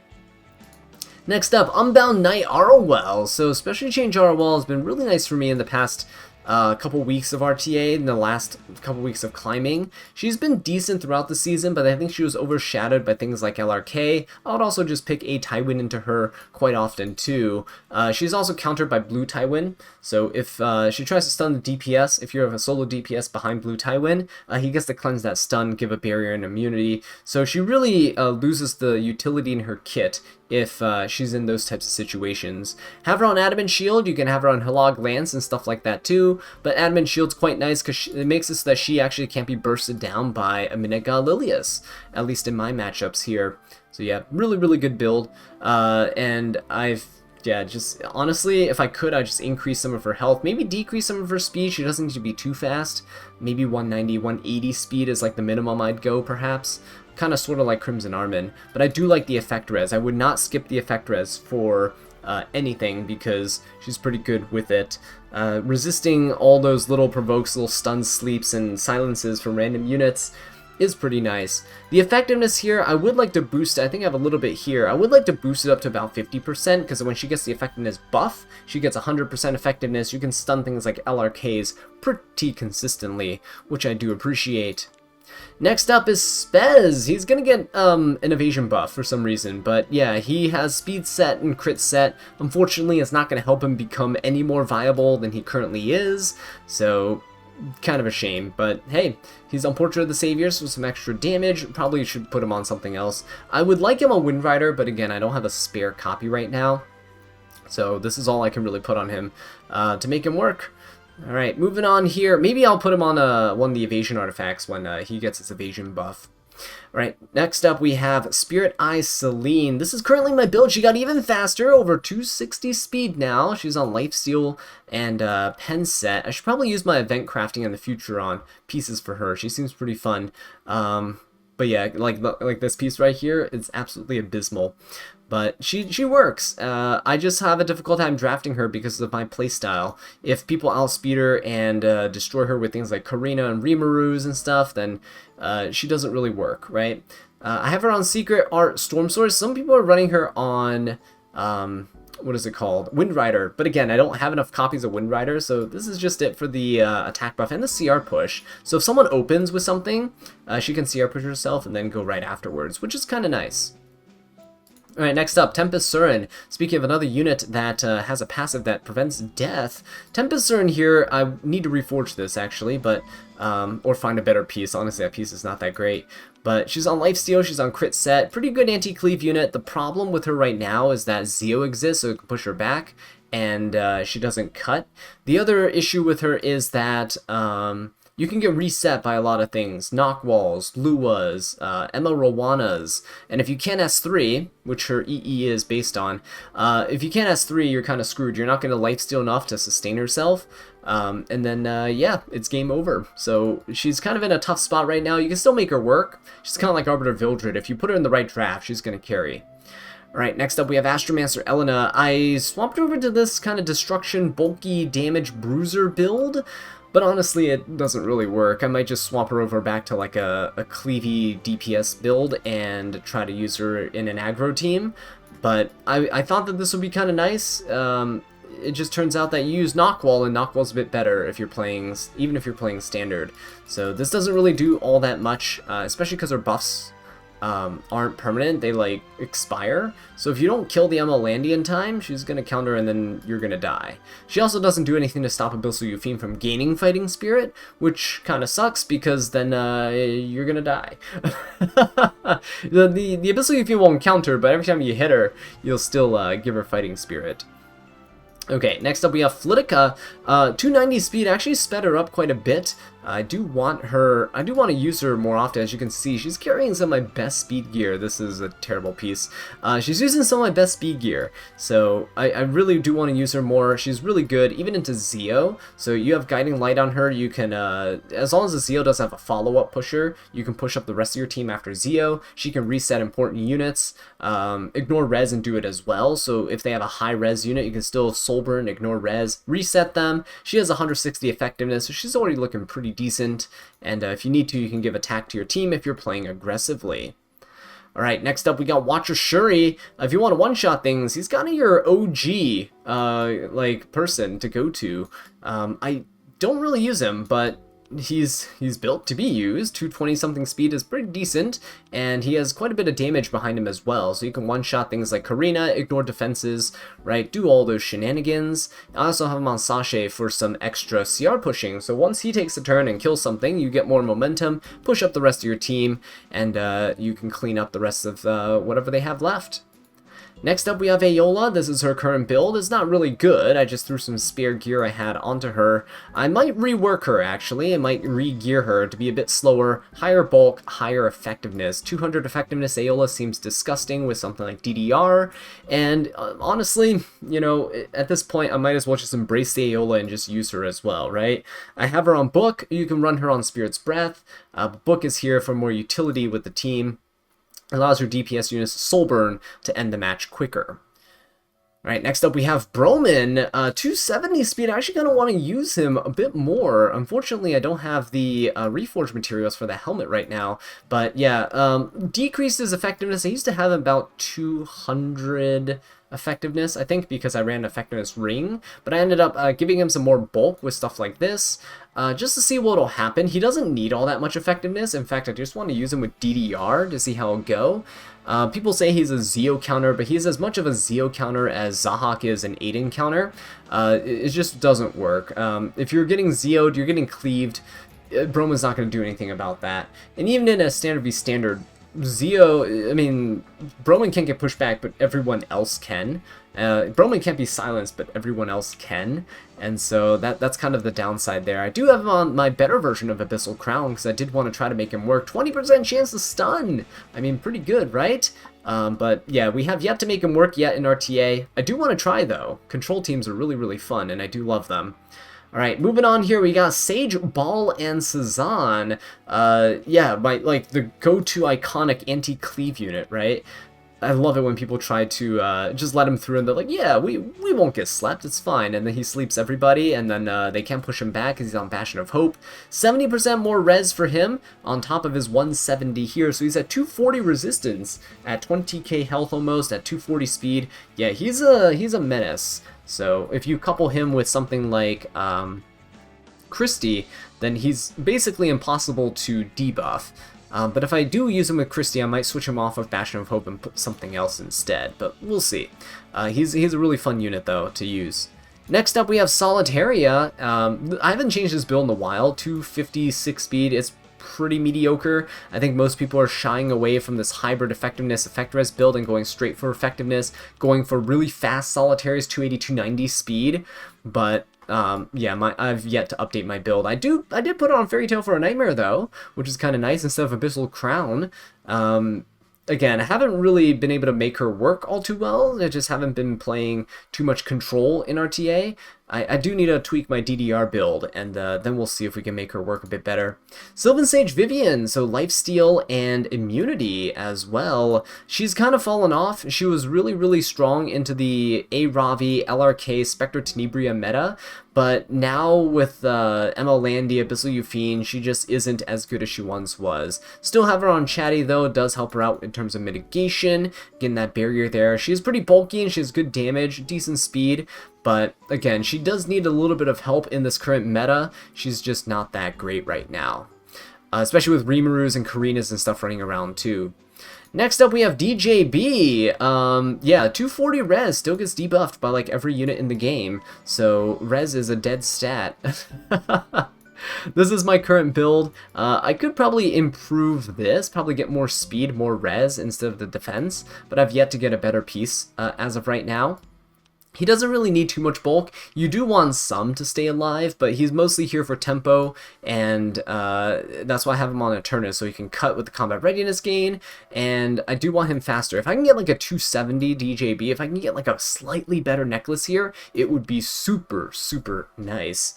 But yeah, as of right now, no luck. Moving on, we got Magic Scholar Doris. Use her as a dark bait in Guild Wars. That's mostly what she's used for. And I'm so glad that they didn't go down the route of nerfing Prophetic Candlestick because, yeah, I use it on Doris. It's really, really good on her. Her skill cooldowns have pretty long cooldowns. So when you're fighting against dark units, they'll keep hitting her. You'll be able to get more chances to reset your cooldowns so you can keep getting your S2 and S3 back up, which is really essential to her own survival, especially against things like Ravi and Rylet, who are really hard-hitting and can nuke with their S3s.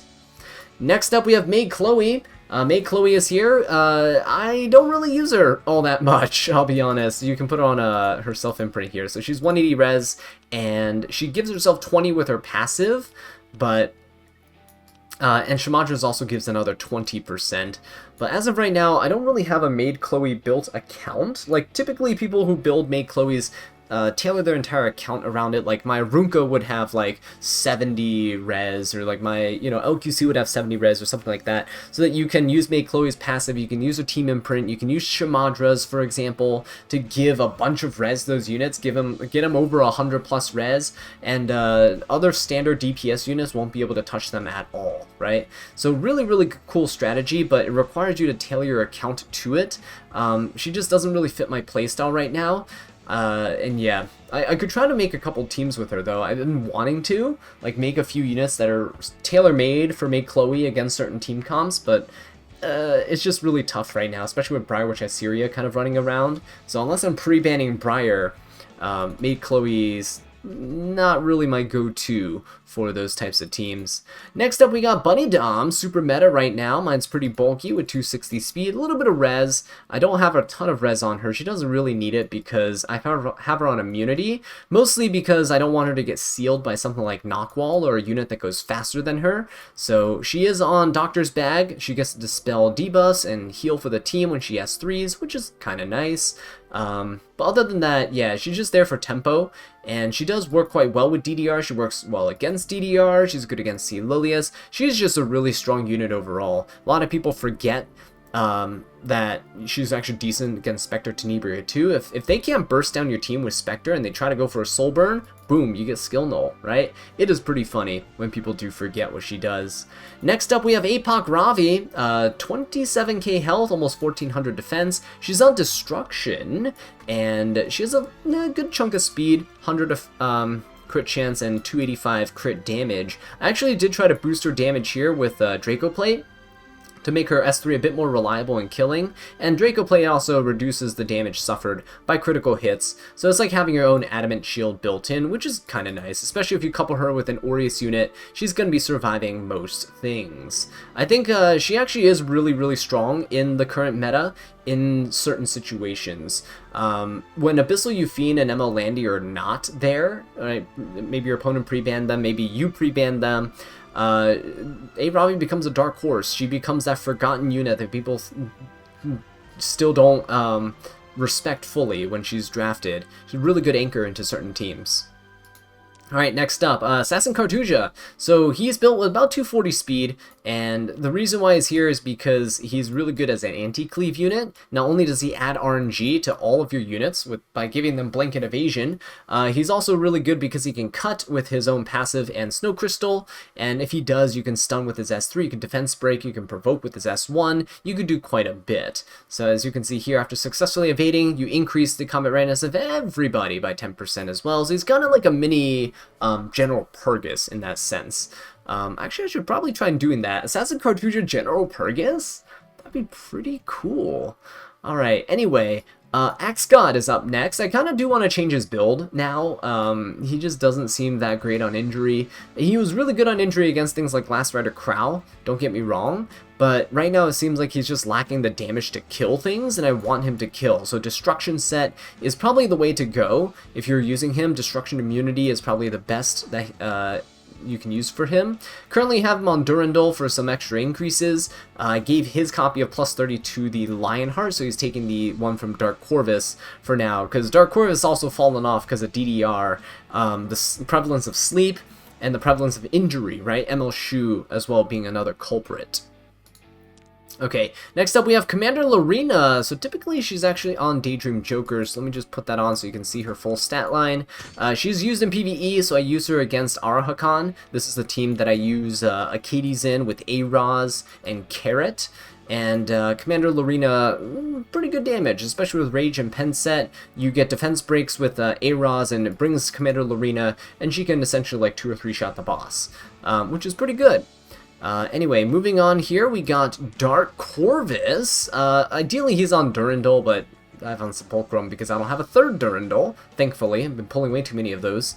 But yeah, he's currently on speed and HP, good in Guild Wars right now still, but again in RTA, he's decent here and there, but you do have to be careful about the injury. If you draft him, he's typically a 4th or 5th pick at the very end of the draft to try and trap your opponent. So I do have him built with a bit of resist here. You do need this resist. In my opinion, it's really good to have him be resistant. you don't want to fall prey to like debuffs at all, right? Especially sleep. He's immune to stun, but if he gets slept or if he gets silenced, it's over. You can't S3, and you likely lose your chance to kill. Alright, next up we have Dilibet. So Dilibet here actually have her on pretty decent bulk, and she is on speed and crit set. She is on 211 speed, so she can still cut with her S2 passive, and she has a pretty good crit damage as well. So she's a good little beat stick that's pretty decent against DDR and other openers like Lilias and stuff. But she's just not great into Nahkwol. She's not good into Lua, who can reset, obviously. Not good into Zio, really, or Ron, for that matter. So, yeah, with her S3, or sorry, not her artifact, I do have her on Proof of Valor to just try and keep her alive. I did test her out on Golden Rose before as well to just keep her alive with some lifesteal and some sustain, but it didn't work out as well as I liked, so Proof of Valor is keeping her nice and healthy throughout the fight. Next up, we have Infernal Kawazu, so speed set and immunity set. I feel like he is also a pretty decent unit right now. A lot of AoEs going on. People use him into ML Landies mainly, but you can also use him into a lot of other units too. Especially if you're going up against a single DPS team. Like, things like LRK and stuff proc Infernal Kawazu. So, yeah, if you want to kill something, pick him. Make sure he has enough bulk to survive a few hits. Make sure he has enough attack to kill things. I have an Indestructible Gators, which gives him extra attack and an extra chance to apply a burn. Only if you don't crit, though, but hopefully without any crit chance here, you'll be fine. Otherwise, it's just a good little damage boost. If you get that extra burn, it is quite good. Just keep in mind that this artifact does not ignore res when he has Vigor. So when he has Vigor, he can ignore res and apply burns, but that doesn't apply to artifacts that he carries. Okay, next up, Lone Crescent Bellona. Mine is on a Destruction and Penset build. Her sole purpose, that's a lot of damage I know, her sole purpose is to kill ML Landy. That's all. That's all she's meant to do. And yeah, when I draft her, that's all she does, is just kill. Kill everything, actually. You can kill ML Kens with this. Sigurd's Scythe at plus 30 helps her stay alive. You can kill Abyssal Euphines, burst her down twice pretty easily. Yeah, she's a really, really good unit. I just wish I had more imprints on her right here. That's just my only wish for this build. Otherwise, I think her speed is still fine. Her bulk is incredible. I'm loving it. Loving it. Right, next up, ML Ken. So ML Ken over here got him on Resist and got him on Destruction. So currently, yeah, there's some pieces that can definitely be improved like this, but if he works, he works. Got him on plus 15 Sigurd, because Bellona has the plus 31. He has good attack, good crit damage, don't need any speed, you just need some bulk and some effect res. So 125 effect res is alright, it's good enough. You're going to get debuffed by dedicated debuffers anyway, no matter how high you make his res. So it's not worth it at the cost of his bulk. So I have this. If you want more res anyway, put him behind Christy. She'll do the rest. Right, next up we have Mediator Kalric, hand guy. So he is on speed set and HP set. Didn't really find the other set to really use with him, but the speed, the HP set actually gave him some more bulk. So 27k health, pretty nice. He's actually more bulky than things like my ae-Tywin. So when they use something like Straze, my Mediator dies first instead of the Knight, which is actually pretty good. Keeps the Knight alive for more mitigation. He's on Warhorn, increases attack of everybody, increases combat readiness. He's really good paired with ML Bellona, because he can give her the attack buff, and if she has an attack buff, vigor buff, plus Warhorn's extra damage, plus the attack imprint here, yeah, then she's going to be destroying ML Landies in one shot regardless.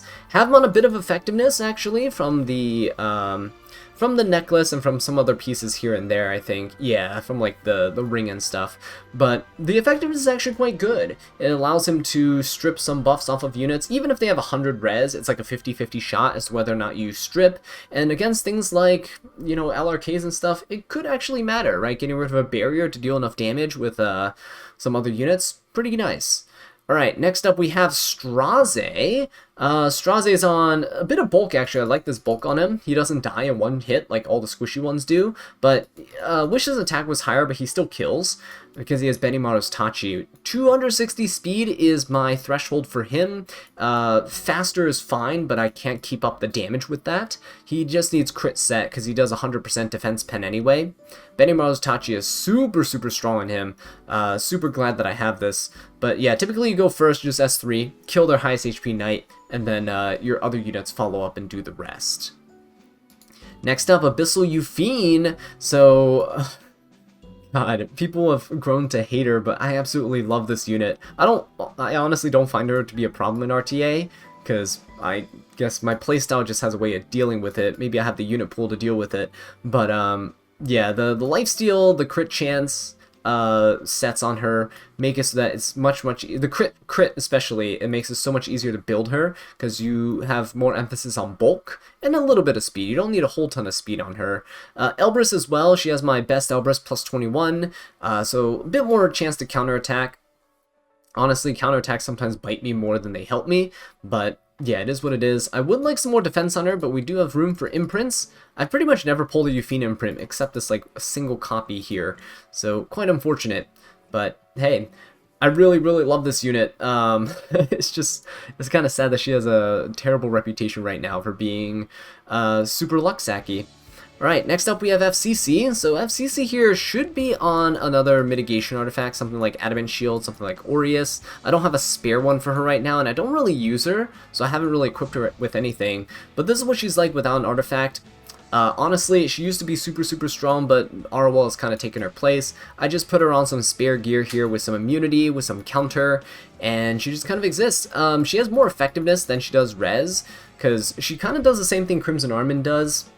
So, Crimson Armand also has 100% provoke, but she puts invincibility on the team and not just a barrier. So I feel like FCC is just kind of outclassed in every single way, and I hope that she does see a little bit of love later down the line with a buff.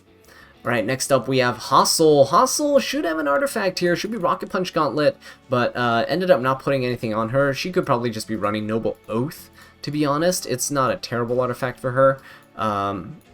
Oh, actually, I have nobody running that Elbrus over there. But anyway, I'll put her on Noble Oath for now so you can see her stats. 23k health, 1600 defense. You could actually just run her on a defense neck as well, and an HP ring, and then run her with Rocket Punch. But she does scale her true damage off of her HP and off of the amount of counterattacks that your opponent does. Unfortunately, it doesn't count extra attacks and dual attacks. If it did, it'd be fantastic. But hey, maybe they'll specialty change her one day in the future if they decide to do more than one of them per year. Yeah, so ideally Rocket Punch Gauntlet. I don't have a second copy of that, so that's why I don't have it here. You can also give defense to the team, but I have her just built a bit more bulky to keep her alive. Right, next up we have Politis. She is on counter and immunity, so I have her just kind of built with a bunch of defense here. You can see just defense neck, defense ring, kind of like what you want to build Hazel as, like kind of like this. She is actually on Aureus right now, kind of sus because of the health, but if I had an extra Rocket Punch, I would give it to her. People were running Rocket Punch Politis. It kind of fell off, like the craze died within like a month because people realized that Rocket Punch Politis is not really going to do all too much when you're up against things like Abyssal Euphine. Even ML Landy, like, she can out-damage you if she high rolls, so, you know, Politis being able to mitigate some damage is great. The Rocket Punch was alright. She did deal quite a bit of damage, but it was just a bootleg Karina, and in my opinion, Karina's just better. I found the killing potential of Karina in the one shot, especially against Abyssal Euphine, is so much more valuable than the little chip damage that Politis provides. But alright, moving on here, we got Troublemaker Crozet. He's on Hilag Lands to couple with his passive for additional CR pushing, so you can cut. 230 speed is the minimum you need to try to cut somebody. That's going pretty fast. And yeah, if you get to cut, you get to push up your backline with his S3, so you kind of mitigate what Zeo does, and you get to take the turn regardless. So it's pretty good. He's also on, yeah, so this one, where you get the CR push when you're using your S3. This is the one you want to be on with Hilag Lance if you're using him the way I do. So he does protect the backline, but you want him to kind of counter like a Zeo play. He's not bad for that. Next up, we have Arby, the unit with the 100% win rate last season. I actually brought him into almost a dozen fights. He was pretty good. Counter set here with immunity. Yeah, he was doing his job. So Degen Arby, really nice into cleave units, cleave teams. Moonlight Dreamblade being the trying to throw people off with that evasion, that extra attack buff too. Since he's kind of lacking some damage, the extra attack buff here does help. If you couple him with Assassin Cartuja, he has 40% evasion, which makes things even better. Alright, but moving on here, we have Assassin Coley. I think I drafted her like once or twice. Maybe it wasn't even on camera, on recording. But my speed DPS gear is super lacking. Maybe I'll take this gear and put it on somebody else. But yeah, she's just not that great right now. You probably get better results by going for an Acid. But even then, who cares when you can just run Zeo? Always be guaranteed first turn. You don't even need speed gear. But I have her on Portrait of the Saviors for some extra damage. And you do want the immunity for 2 turns after using S3, because that would allow you to prevent yourself from getting debuffs. If you're debuffed, you can't re-enter stealth when you're knocked out of it. Alright, next up, BBK.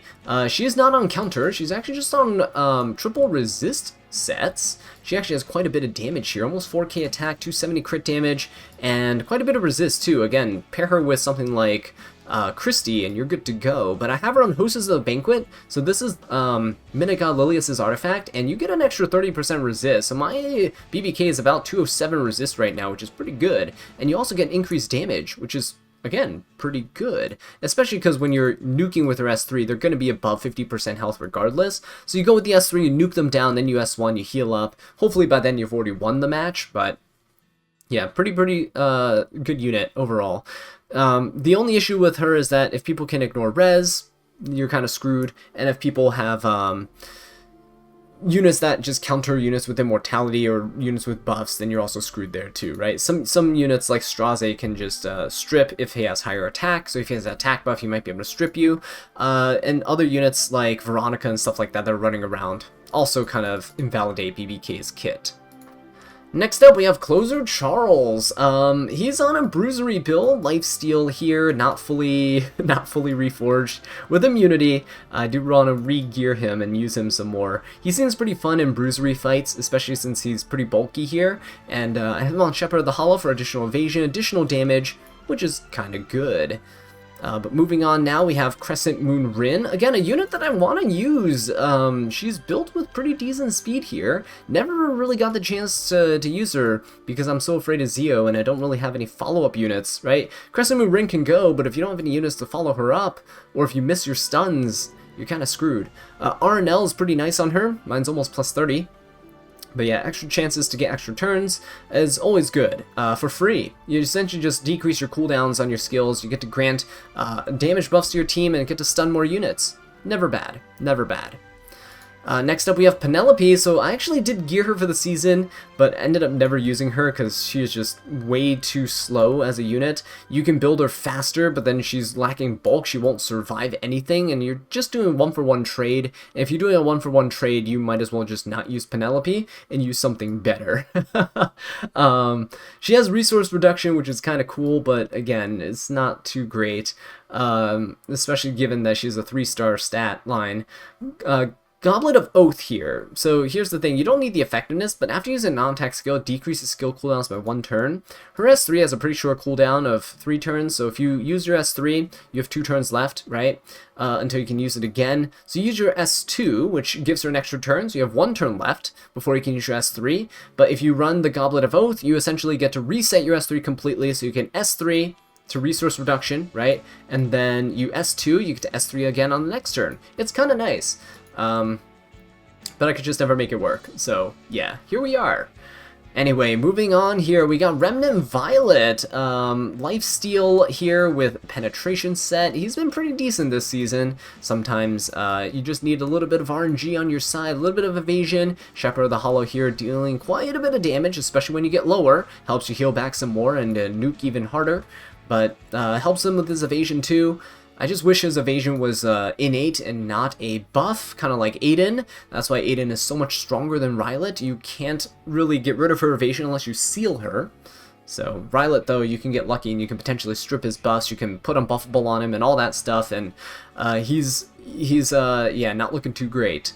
So he's overall not a terrible unit, pretty good because of his S3 can defense pen, so good into things like Karina, high defense units, low damage teams as well, kind of like Carrot, right? If you're into a bunch of knights and stuff, Rylot's not too bad. Alright, next up, Briarwitch. So Briarwitch is one of my MVPs this season, I would say. Near the end of the season, she was really showing her potential. So speed set, immunity set, have her on 230 speed with 80 something effectiveness. I think 80 is the bare minimum. You want to try to get 100 effectiveness. I wanted a bit more damage. Prioritize a bit more attack than crit damage, but you definitely want at least 250 crit damage. The reason why you prioritize the attack is because her splash damage is scaling off of her attack. So if you have more attack here, you'll do more damage with that. Guiding Light as well, she has my plus 31. She's really, really useful into Destina teams, Revive teams, Abyssal You Fiends, good against tank teams too. Ignore Res, Soul Burn, Defense Break, unbuffable everybody, and then go to town on their team with all of your DPSs. Yeah, nothing really to say about her. She's just really, really good. I can't wait to see her side story with Lionheart Cermia. Next up we have Opsig. I haven't touched her in forever, but this is her build. Portrait of the Saviors. I feel like I'd rather use Arunca over her, but yeah, just mostly because she's bulkier. Operator Cigarette's pretty squishy. I can't speed contest. I might, like, if you really want to use her, I feel she's really good as an opener right now, actually. You can actually use her S3 into barrier teams, push them back, give an attack buff. She doesn't need to kill with her S2, she just needs to push everyone back and attack buff your team so that you can go. She can enable quite a bit of units because she AoEs, right? So she's pretty good at enabling things like Summertime Iseria and stuff. But yeah, anyway, I don't really use her, so I can't really say all too much about her. Kind of wish that yeah, I mean, she's SSS, right? But I kind of wish that she had more going for her here. In my opinion, Arunca's just better if you're playing Standard, but Opsig's good if you're playing Aggro or Cleave. Alright, next up we have Pirate Captain Flan. So speed set here, 20k HP, 1200 defense. She's also on HP set too to round out her bulk. Almost 200 effectiveness, which is why I'm not afraid to bring her into things like Destina. After Destina's Blessing, Grace, whatever runs out, then you can debuff everybody. Song of the Deep, Star of the Deep Sea here is their best in slot artifact. You want to just land bombs with S1, detonate them, and then you're good. Next up, Archdemon. Archdemon's on counter. She's actually really bulky, and I put her on effect res too. So she deals damage with Fairy Tale for a Nightmare, and she's on counter set with immunity. I actually did use her a few times, but I feel like if your opponent's competent and they have a cleanser, like you're kind of screwed because she's too slow to really do anything. And especially if they have an immunity buffer, like if they have LRK, your Archdemon's not doing anything, period. Even if you're stripping some of the immunity with Fairy Tale, she's just too slow. You can't really seal Abyssal You Fiend consistently. You might as well use Nahkwol in most of those cases. Alright, next up we have Champ Z, one of the fan favorites that you guys loved during the season. Against DDR, I think he has a lot of potential, so I actually rebuilt him with better gear. He has lifesteal, he has crit set, and overall, he's doing pretty decently with Fairy Tale for a Nightmare. Gave him my best copy, actually, so he deals extra damage. Every time he counters, he can do extra damage, right? So it's pretty good. But yeah, nothing much to say about him. He does his job. Just gotta watch out. Don't buff yourself with immunity when he's on your team, otherwise he does nothing. Next up, Requiem Rowana. Want to test her out in RTA, but she is actually really good at resetting high-res units, so I built her with about 200 something effectiveness. I would like to use her more with DDR. Just, she seems fun with him. I don't know why. But anyway, yeah, just a bunch of hit sets, some immunity sets. She needs no speed, and I have her on book as well, just a soul burn for your teammates. She gets the job done. I've had so many matches where I lose to her because she resets stuff like my DDR, because you could build her with like 250, 300 effectiveness easily, right? Easily. Okay, moving on, we have Spectre Tenebria, and this is my build that I've had for a very long time. I still run her on lifesteal. 180 speed is like the minimum that you kind of want. Anything slower is you're not taking enough turns really to kind of justify the lifesteal. But she has pretty good damage here, and normally this bulk is actually pretty good too. Normally you want to run her with someone that can turn cycle so that she can have more opportunities to deal damage. Mine doesn't hit that hard because I'm lacking crit damage. Like, destruction builds have 350 crit damage and like 4k attack and 200 something speed. But this is really good for bruiser v bruiser fights where you can sustain yourself. This is also why I don't really care about Bellions normally if I have Spectre, because I can lifesteal back as long as the Bellion's not counter-attacking like every other hit. She's pretty good at sustaining herself throughout those matchups. Next up we have Zio. Actually really fun unit to use. Now the issue I have with him right now is kind of a pick him or die situation. If you're trying to prevent your opponent from going first, you kind of have to have Zio on your team. Most people who are picking Zio are playing aggro or cleave, but as a standard player, I'm finding myself in the situation more and more where I want Zio to prevent my opponent from picking fast units, because Zio counters a lot of counterplay. Like if I have Midnight God Lilias and my opponent picks Rimuru, if I had Zio, Zio can silence and push back the Rimuru, he can't do anything to my Midnight God Lilias, right? If my opponent has Aiden, I want to pick Zahhak, but they have Zio, I can't, because Zio would push back my Zahhak, and I can't do anything about that. So Zio is one of those units that can shut down a lot of counterplay, and if you pick him wisely, you can actually get away with a lot of stuff that you normally wouldn't be able to. Alright, moving on. We have Inos. Want to use her more, but she's kind of like DJB, where she just pushes herself up with something like Eternus, and then you get to push up your team. So she pushes up the highest attack unit on your team. So with Eternus here, she'll be able to cut, hopefully, after your opponent does something, and debuffs your team. Then you can go in S3, you can give everyone an attack buff, you can heal up a little bit, and then you can push up the highest attack unit. She actually works quite well with something like Arunca. So if your opponent goes and they get a barrier on their team, well, let's say they see Lilias S2, then not only does Inos get to push up and give the Arunca the attack buff, but Arunca also pushes up because they had a barrier. So it's kind of nice. She's also an attack buffer that doesn't have a non-attack skill, so instead of using Hand Guy to attack buff and proccing something like an Ocean Breeze Luluka, you can use Inos. Obviously mine is built pretty resistant and fast and not bulky, but if you build a bit of bulk on her, she could be a pretty decent Soul Weaver. Alright, next up, DDR, Death Dealer Ray. So he's on counter build with Resist. Now, I do want to switch him over to a speed build eventually, but this is currently what I'm running. A little bit of effectiveness, some effect resistance as well. I'm finding that this is too much to do too little. He still gets debuffed way too often, and so I might cut this down to about 100 effect res, or just none at all, and just run him on Potion Vial, which seems to be the meta build right now. Counter with Celestine also works quite well, but my units don't counter as much as I would like to, so he doesn't really do as much as I had hoped on counter. But yeah, that is pretty much it for the units, by the way. The other units are kind of PvE 5-star units, and you can probably find them in my other account overview videos, but this one is getting quite long. I think I've been talking a bit too much about each unit in depth, but hopefully that means that you get a bit more insight into what these units do, how they function, what type of gear I have, and my justification for how they are geared. If you want to use these as references, that is what this video is for. So good luck in hunting for gear and building your favorite units up. With that being said though, guys, thank you so much for watching this video. I really do appreciate it. If you enjoyed it, please leave a like and subscribe for more Epic 7 content. And until next time, take care.